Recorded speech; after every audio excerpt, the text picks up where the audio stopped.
So nabanggit nga niya na kami yung unang grade 1, unang grade 1 ni Ma'am Josie no. Doon pa ang classroom namin, yung pinaka nauna doon. So kami yung mga bully noon. Nakikita ko pa yung mga binuli ko dito, may mga batch ako dito, nasisilip ko eh. Andito sila. So ayun, grade 2 ko si Ma'am Flor. Ma'am Flor. Wala na si Ma'am Flor. Ang grade 3 ko po ang aking mother, Ma'am Bernadette Oria. So napapagalitan lang ako sa school, napapagalitan pa sa bahay. Ganun ang feeling ng may magulang na teacher, no? Grade 4 ko naman si Ma'am Feli.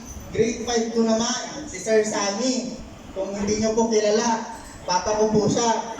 Pinapalo na nga ako sa school, pinapalo pa ako sa bahay. Ang galing, no? At ang punong guro din po namin noon ay si Ma'am Marieta Lorenzo. Lola ko po yan.